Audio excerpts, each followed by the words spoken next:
Constructing your life is about much more than just building a bank account. Each week, join real estate entrepreneur and mindset coach Austin Linney as he interviews guests who are constructing their dream lives and impacting the world around them on a daily basis. If you're an entrepreneur or wanting to start a business, or you just want to hear motivating stories of how others have overcome the odds, you are in the right place. And now for your host, Austin Linney. Guys, welcome back to Construct Your Life. This is Austin and Linney here. I officially found the real Dos Equis man, the most interesting man that exists on the planet.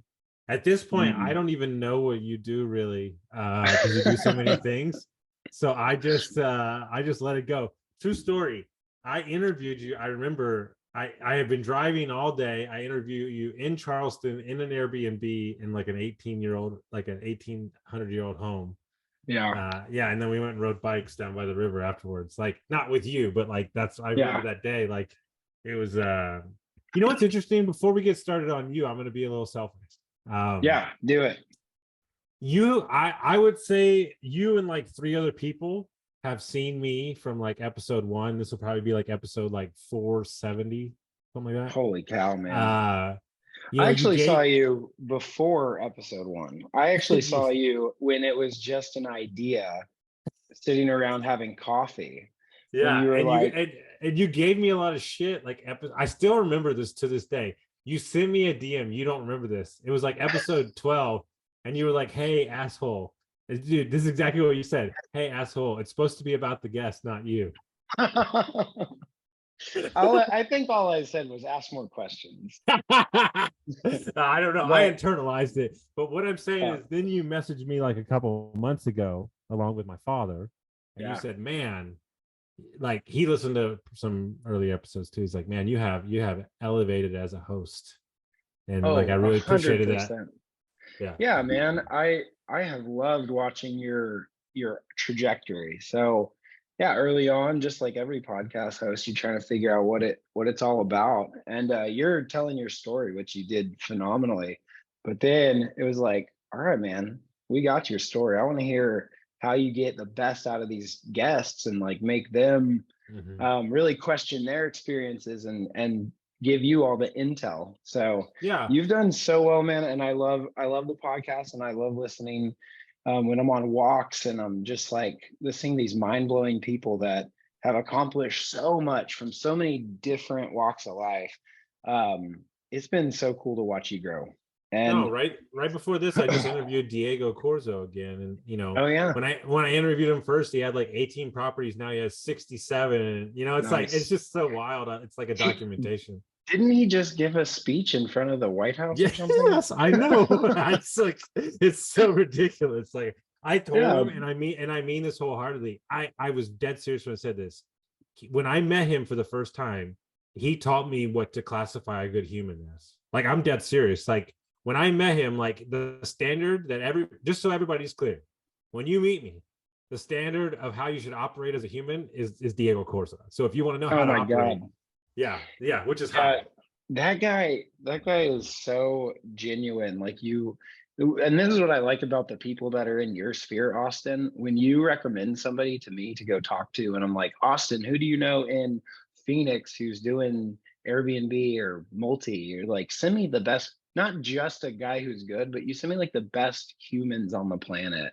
And I think it's a reflection of like how you built this sphere around you. So we traveled around last year, and we're staying at people's houses and all sorts of stuff. And Cassie just looks over at me one day and she's like, "Who are these people, and where do you find these humans?" She's like, "It's so ridiculous." I'm like, well, you just put it out. But what I want to talk about is, so you're a top agent, you residential, now you're moving into commercial, but you own businesses now, you're flipping, you got Airbnbs, you got everything, right?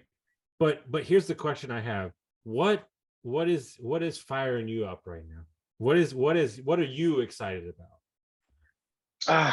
Man, so obviously it's a little bit of a loaded question, because you know what I'm excited about, but the last, I would say, year. Well, no. Okay. I got a better question to keep it more focused. What is your mindset excited about more in business than it was a year ago? Like, what's the new thing? What's the new path that you're walking?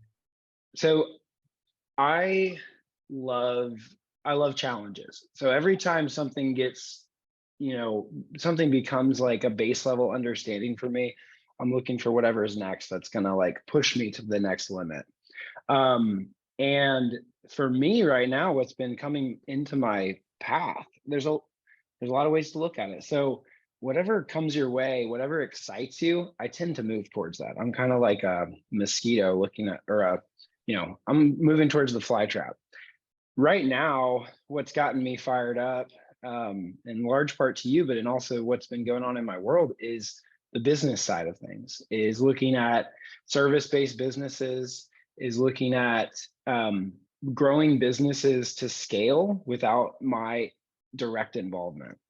And if you want me to back up and talk about where that started? Yeah, and we will, but I think what you're hitting on is the same thing that hit me, is that money's great, but now we're creating wealth, right? Money's great, but now we're creating legacy. Now I want to see somebody else succeed and give them the opportunity, right? And so, where did that start for you when you started feeling this? Okay, so December of last year, it's been almost exactly a year, but I told, you always hear about you're the average of the 7 people you spend the most time with. And so your network is your net worth, all of that junk. But for me, it was more about like finding people I could get more knowledge from, that inspire me, that keep pushing me and driving me. People who have already been where I want to go. That's always been my path, is like follow those people. So November of last year, I was like, you know what I want to do next year? I just want to take a millionaire out to coffee or lunch every single week for the next year and just see what happens. And the moment I said that, like not even 30 minutes later, one of my really great investor friends that I met last year called me and he said, hey, my wealth advisor's having a Christmas party with his top clients. I want you to be my guest. My wife's out of town. So I was like, all right, man, whatever. I show up and I look in this room and he's going around the room. He's like, that guy just sold his company for 50 million. That guy owns the radio station. That guy owns this HVAC service company, software. He's just pointing at people going crypto investor. Like, I was in a room with 50 millionaires within 1 week of just putting that out there. And my eyes just light up when I see people who are on fire, who are moving and like, who love what they do and are passionate about their hobbies, passionate about their business. So I started talking to people, and the guy who just sold his business, his HVAC business, for, the rumor is $50 million. He worked on it for 8 years, had no clue about HVAC, got into the industry because he was actually a software guy, learned Google AdWords, created this incredible side business, which was the lead source for his HVAC company. I get that introduction and me and him just click. Like, we're talking about crypto, we're talking about how he got into the industry, what he's been doing, his exit. He had something like 80 trucks and 100 service calls a day, and crazy business that he built in a matter of 8 years. But he told me his backstory was starting out in a 1-bedroom apartment without a bed to sleep on and his couch, and just reinvesting every penny back into the business and growing it. And I was really inspired because I've been in real estate. I've been an agent for 10 years. We've sold $30 million of real estate a year, make good money. But if I'm a business owner and I'm looking at my book of business, I'm like, I don't actually have any assets. I'm the only asset in this business. And unless I go start a property management company or something that has this recurring stream of revenue that somebody would buy from me, my business really isn't worth much. And I look at agents who are doing, millions of dollars of real estate a year, and honestly, nobody would come buy their business because it's so tied to who they are, their sphere. They don't have like tangible assets, and they're too involved in the business. I was like, okay. Instantly, I walk away from that dinner and I'm like, I'm going to start a business that I'm not running, doesn't require my brand, that I can just put 4 or 5 hours into a week, that ties into the leverage that I already have, which is my sphere in real estate. And it's going to be a service-based business where we have no overhead. We have no office. We have no inventory. I only pay people when we get paid. And I was like, I can start a cleaning company. So by March, we started the cleaning company. And in the beginning, I will say, like, you put a lot more time into it than you think you will. I probably invested a good number of hours each week into getting it up and running while we're creating a playbook. But now, what is it? November, 6, 7 months later, the business has basically doubled every month for the last 6 months. I put in less and less time every single month. Now I'm probably down to like 2-4 hours a week. And the business is doing close to 10,000 a month in top line revenue. We actually had our first fully profitable month this last month. And we got very strategic on how to do it. And this for me is fun. This is like, it's like solving a puzzle. It's playing a game. And it's just putting all the pieces together.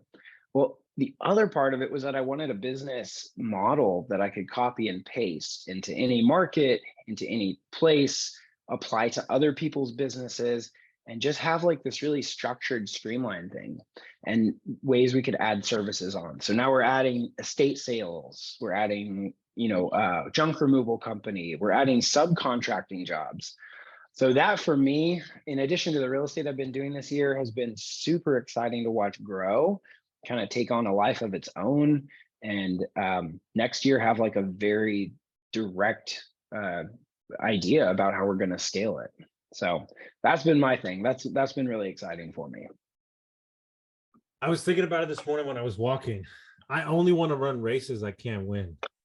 That's my new thing, right? Was it Simon Sinek, the never ending game? Or well, at the end of the day, the reason why business is so intriguing to me is that it always can get bigger and it can always be tweaked. Like, I'll be honest with you, we're dealing, like, there's a 75 million things that I want to fix in the business we're buying. But really, what's the 3 big things that matter in the first 6 months? Like, you have to get super granular, and that's when it takes tough. You have to make real decisions. And so what's the biggest thing that you learned about this business as you started it and grew it? What's the easiest thing? What's easier than you thought before you started?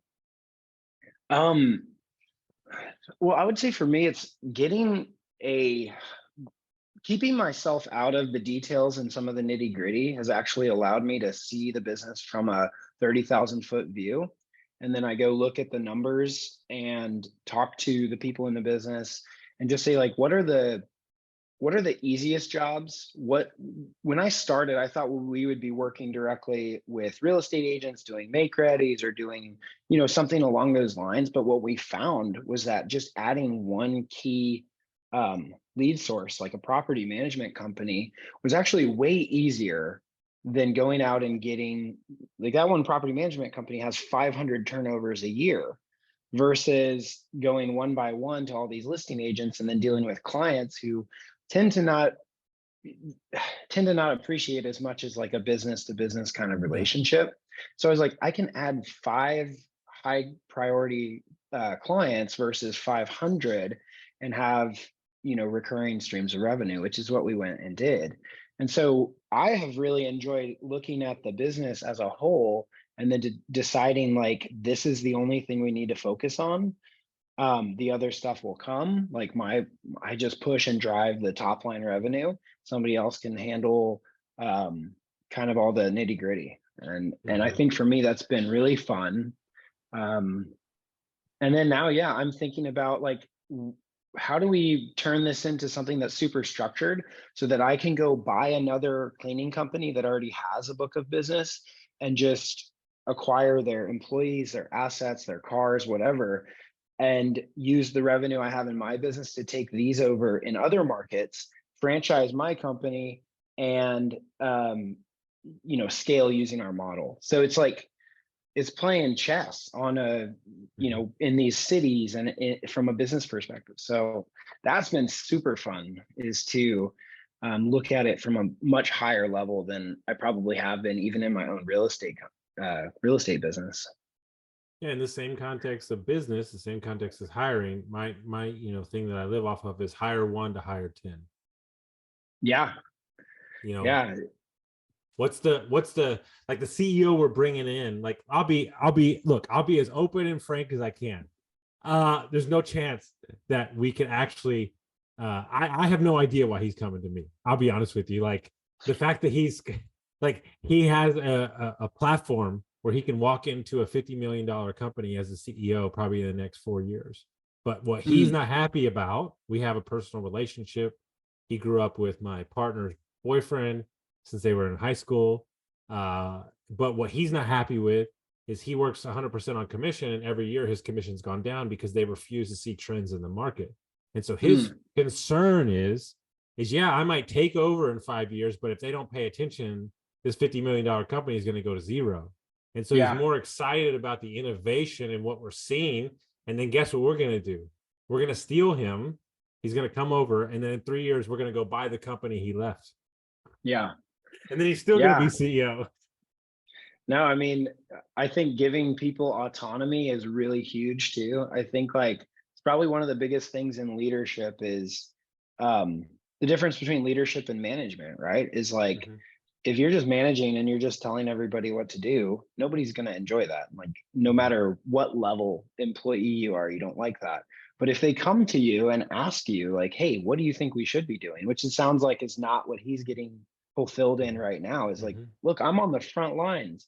I see every single day what we could be doing, and you guys aren't listening to me because you're chairman and you show up once a month to decide the fate of the company without like, you know, really understanding all of the problems. So I think giving people like that autonomy to come in and use their skills is what gives people a lot of I told him, I said, if I have to micromanage you, I'm going to fire you. Yeah. I mean, it's as simple as that. This is not like, hey, it's a different situation when we're talking about managers at boots on the ground. This is a national CEO. This is a big freaking job. Like, and I was like, dude, it's like the mafia, bro. I was like, when you join my family, like I broke bread with your daughter and your wife before I left Pittsburgh. Like, we get into bed. This ain't no like hanging around for a year and then leaving. Like, I expect you to be here till we sell this bad boy, and I'm gonna make you extremely rich. But I need you to show up. And you know what's crazy, right? True story. 3-hour interview with them, right? Second time we met. And the whole time I'm sitting there because I'm a coach always. And you know what I clocked at the last minute, the last 10 minutes? He wasn't nervous about execution. He's never been the real boss before. He was nervous about succeeding. He has all the tools necessary. And so when I clocked that, you could see his face light up when I told him I was going to give him support for that kind of leadership and growth. And that's really what was holding him back and making nothing to do with money. Yeah, I think a lot of times it's in terms of money versus like job satisfaction. Like, we've all kind of been there. You make a lot of money doing what you do, and you're like, oh, that didn't make me happy. What actually makes me happy is training, seeing other people succeed, like giving people knowledge and creating jobs is really exciting for me. Like, we've pulled over a lot of like in our business in particular, there's a lot of kind of unprofessional things about the cleaning companies, right? Nobody's really happy with their cleaner. They show up late. There's nobody to hold accountable because it's just a one-off. What I've found is that by holding people accountable, you actually give them more freedom. You make them more satisfied, not just your clients, but also your employees. And so I think you're absolutely right. And I think it works from the top all the way to the bottom of any company. Dude, they think I'm crazy already at the new company because I spoke to the team for the first time on Thursday. I said, I'm going to pay you more and you're going to work less. And they're like, what? They're like, what does that even mean? And I'm like, well, if you work too much and you're overworked and you're stressed, you're going to hurt yourself. And then I lose you for 2 months and then it don't mean anything.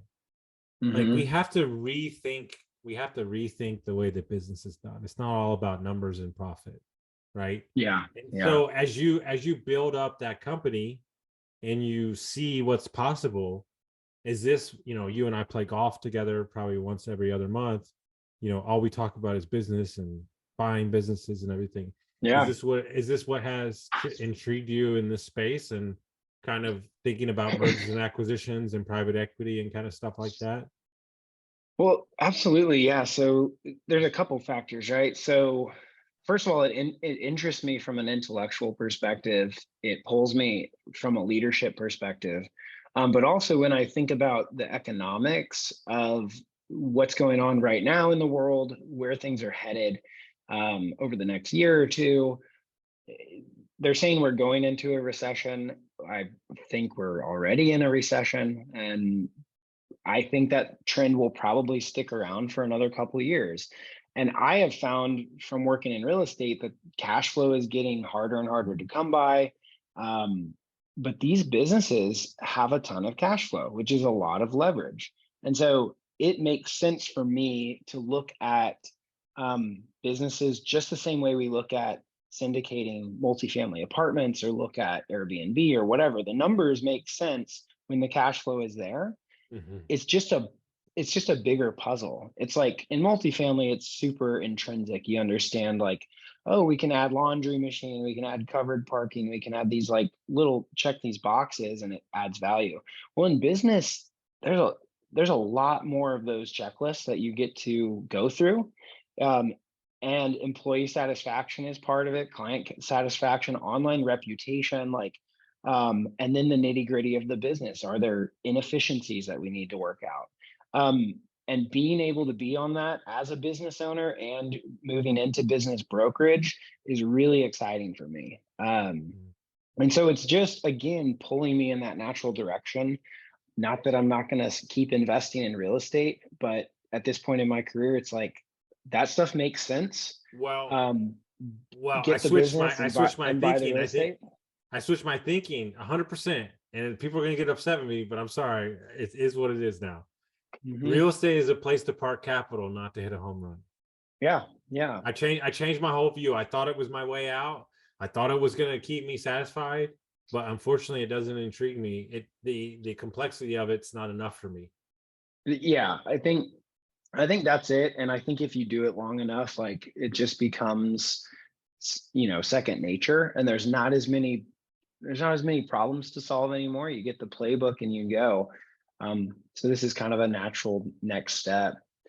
I also think, yeah, of course, we make the money from the businesses we create and we grow, we can expand and franchise, do whatever. That cash flow comes back and you just put it back into real estate, which is an investment vehicle you really understand. Mhm. I still prefer real estate investments to even the stock market or anything else, mutual funds, life insurance. I think real estate is still my favorite investment. But where we're going to go make money is by building businesses that can grow. And then the other part of it too that makes sense to me is the leverage side. Listening to books like that you recommended, like Build to Sell and Buy Then Build.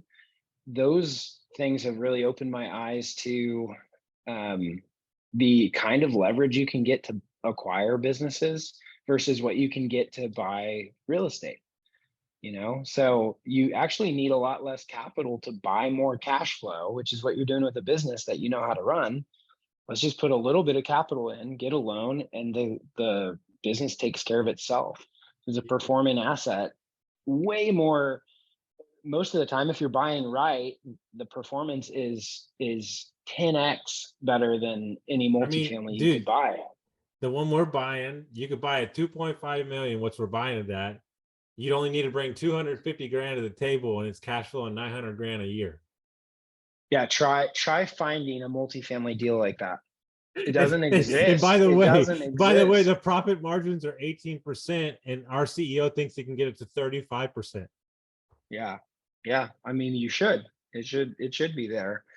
Um, yeah, I think it's, again, it's I just think like what you and I so many seek, things make I think what sense. you and I seek is two things. I think we seek our hand on the lever, but we also seek that quintessential, like, this matters, because if I Mhm. create more money in the company, then I can create more jobs. Yeah, absolutely. And that's the bigger picture. So I had the idea that I was talking about with buying businesses back in December. And then what was it, like a month later, you came to me and you were like, hey, we've got this idea to buy these businesses and create this whole educational structure for the business, the Yeah. partners in the business and their kids and their families. Like, we want to create a school. And of course, you always have like this insane Disney World type vision for what you want to do. And I love that. Um, and the rest of us are like, okay, Austin, this is where we start. And you're like, no, we're going Dude, here. we had a problem the other day. So we have a guy that's financial modeling out everything for us, and he floated this idea in there, and everybody in the call, Tim, my partners go, Austin, shut your ears right now, because he said he wanted to buy an entire town with an airstrip. And I do it. They were like, Austin. They're like, you can't talk about the town until after we buy 10 businesses. I was like, deal. Dude, I love that. No, but and great. And so, life is funny, guys. I'm gonna tell you, him and I are gonna tell you this story in real time, just so we're clear. We have nothing worked out and we haven't figured out any out of it. So please don't hold us to anything. But I merely say, hey, Tim, do you want to help me with the mergers and acquisition part? And you go, yeah. And so all you did was mention it to your boss at Keller Williams. And now we're in this possible educational thing. And so, I say that to say your story about wanting to meet 50 millionaires. Like it sounds like every time you put something in the universe, it shows up for you. Well, let me back up a little bit, because I think it's important to see some context. 2021 was a huge year for us, for me, for real estate, for fine tuning my business on that side. And 2022, the start of this year, I was already kind of bored with it, right? I was like, I'm going to go syndicate. I'm going to go build a business. I'm going to do all these other things. But what happened was, by focusing so intently on that, I kind of started to back away from the things that I know how to do really well, which is educate people, train, be kind of immersed in our larger corporation, which is why I love KW. It's huge. There's 200,000 agents, but it's also a very small place where if you have an idea that you want to scale, you can.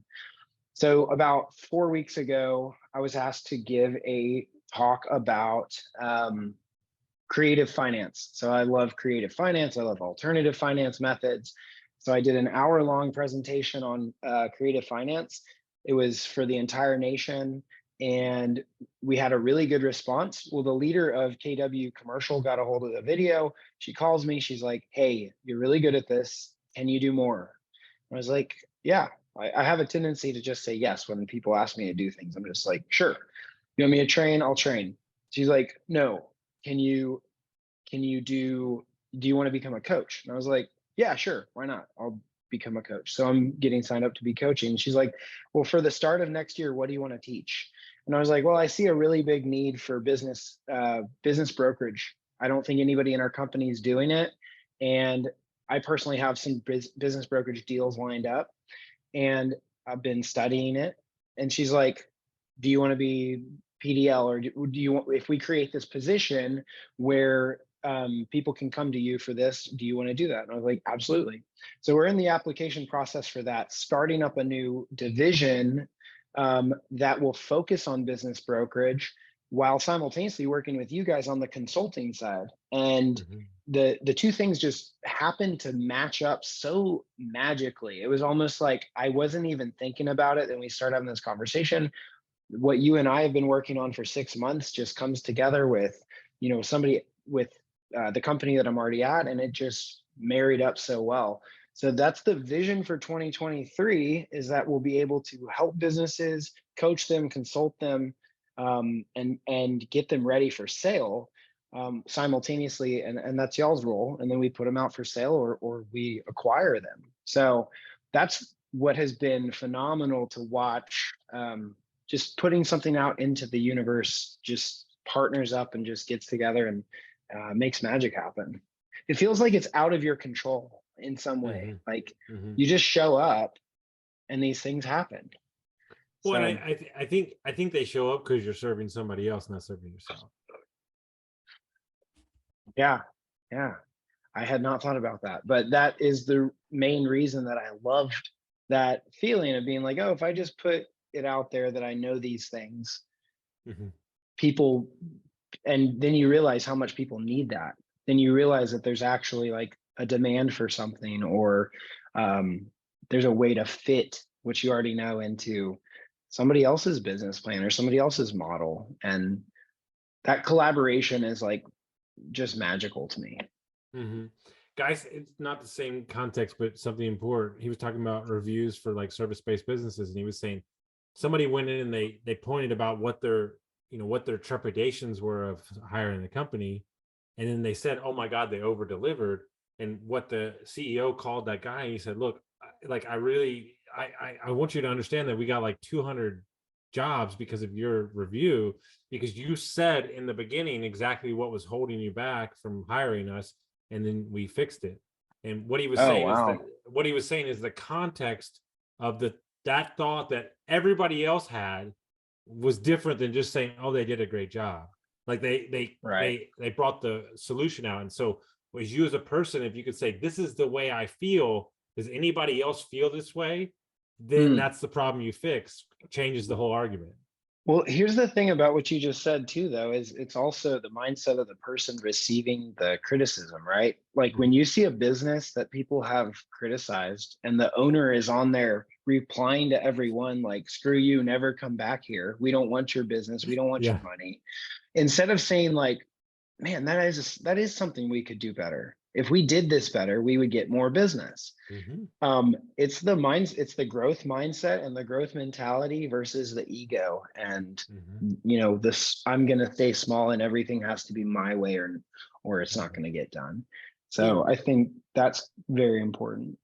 I ask myself all the time, who's buying this deal, my ego or the facts? I mean, it's the truth, right? Because like there's a company that we're trying to like acquire right now, and they got a couple different buyers. I talked to the owner himself on Thursday.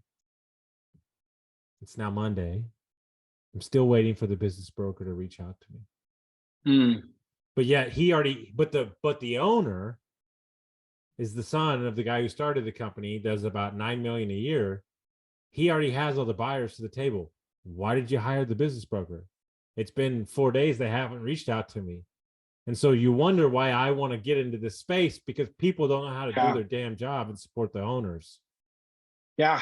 There's it's really interesting coming from like the residential real estate side, which I've been in for 10 years, where it's almost mandatory. We're always on the phone. It's mandatory that we respond to text messages and emails within 37 seconds or deals are going to fall apart. And so like that sense of urgency has followed me into the commercial space, where I'm the one that's like barking up the other brokers, but like, "Dude, where is the LOI? Where is this? Let's go." And they don't like that. They want their weekends, their nights and weekends. It's a 9 to 5 job. And I just don't see it that way. Like I'm so passionate about getting deals done and so passionate about doing the best. I lost a deal because I put an LOI in too soon. He won't respond to me. You look desperate. No, I just don't move at his speed, which is like take a month to decide whether or not you want to buy this business. I'm like, "No, dude, this is a great business. I want to buy it." And so like understanding that and kind of maneuvering, right? So now I'm just going to drive up to the owner's place and be like, "Your business broker just cost you, $4 million deal." Like that's how ruthless I am. Like I'm not going to be these gatekeepers and their egos. I can't do it, man. Well, I mean, the whole world is moving faster than it ever has. And I mean, there's a reason for that. It's not that hard to text, call, email. Like it's also not that hard to run analysis, like at least preliminary analysis on a lot of these things is much easier than it used to be. And I know you, Austin, you move fast, man. We were playing golf and it was like the first 9 took 2 hours and 5 minutes, and you're like, "Too slow, we're out." So so as you gear up for next year and you get fired up, what's going to be your big focus for next year? So for me, I also have some other projects going on, obviously, like I always do. But for me, it's scaling up the business that I run already, which is the real estate and the cleaning company, and then moving into my fourth business, because I have the investment company as well. But the business brokerage side, I think, is really exciting for me. And so that's going to be a big chunk of my time. Prospecting businesses. It also plays into the commercial real estate. So I have this great synergy. My plan for next year is to get extremely focused on a daily basis. These are the only tasks I'm going to be doing. These are the only people I'm prospecting. These are the only types of businesses I want to work with, and the only type of commercial real estate I want to work with. So um, that's been pretty big for me. I do also want to make sure that I'm giving back again, because that was a great lesson to get in the last 2 months. So on a monthly basis, hosting the business brokerage training seminars, getting involved there. And yeah, I think that is probably enough to keep me busy. Although you never know, we always find ways to add things on top of it. But I love those things. I'm passionate about it. I think that's where it's at. Did you have it? I know you have a list because I know how you operate. Is there anything on your list that we didn't get to that you want to chat about? No, I think we covered it, man. I think it's important though to look back since the last time. What has it been? 2 years? Give or take. And Yeah. I just want to give you some praise, honestly, and just look at like where we were 2 years ago. And I think what's great about you, Austin, is that you're not a person that puts an idea out there and then just lets it die. Like if it's something you're passionate about, you chase after it, and that inspires me. And I think that inspires a lot of the people that listen to this podcast, the people that you coach. So it's been awesome for me to watch ideas come to fruition. Almost like just, I don't know, almost like magic. So that's been super cool. And I'm excited about seeing where this thing goes. I think 100 million or bust. And yeah, and I think just it's fired up. You know, like I really wish, like, God, we had like 15 meetings last week when I was in Pittsburgh, and like everybody's asking me the same thing, like, why are you doing this? And I'm like, dude, it's just jobs. Like, it's jobs. Like, I've had shitty bosses. I just want to support you and your family. I want to give you good health care. I want to make sure you're taken care of. I want to feed things that are outside of your current job that you're excited about. Like our vice president that's going to be running the company up there, like he's obsessed with like Airbnbs. And I'm like, great, okay, good. I could teach you that too. Like, and he's like, wait, but I'm a HVAC tech. And I was like, yeah, and you're still a grown-up that has other things outside of this. It's not a big fucking deal, And so, yeah, it's just exciting to be able to pour. I'm like, here's the truth. And I'll be as transparent as I can. And I hope I don't get emotional. Thinking, and I mean thinking and learning the amount of years I have to buy a business and the amount of life I've lived, to walk in, by the way, I didn't even know we were going to be there, to walk into an operation for the first time and the owner look over and go, this is your new owner. I mean, surreal would be an understatement. Like, it's kind of like, oh my God, these 19 humans, they're in my hands now. Like, this is a bit like, I realize the gravity of this situation is it's a lot of responsibility. Not only is it 19 people that got their families, it's like, and so like, it's like, whoa, like, it's really a cool thing that you can create.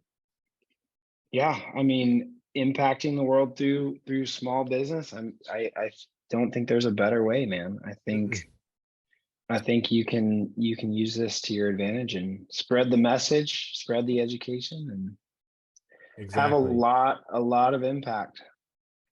Remember that the pieces that we leave behind of us, they grow fruit, they grow seeds, right? And so by you're not getting on a podcast, by you're not starting that business, by you're not doing that post, by you're not doing what you needed to do, you're not allowing the growth. Right? You're not allowing other people to be infected. We don't control the message. We don't control what you hear, but we can give you the message, and then you can hear when you want to. And I think that's super important. Absolutely. If people want to Seems find like you, they want to follow you around. How would they do that? Probably Instagram best way, Team Warlow. But after seeing you blow up on Twitter, I guess I got to start using that more. But Team Warlow, TeamWarlow. No, I love it. Well, guys, if you're not following Tim, you need to be following Tim. I don't even think I said your name in the beginning of the thing. So Tim Warlow. So guys, if you like this episode, send it to a friend, and we'll see you next time. Thank you for listening to Construct Your Life with Austin Linney. If you enjoyed this episode, be sure to rate, review, subscribe, and pay it forward by sharing with a friend. Most importantly, take this opportunity to start constructing your life by taking immediate action on what you learned. For show notes, resources, and more information on one-on-one coaching with Austin, visit constructyourlifepodcast.com.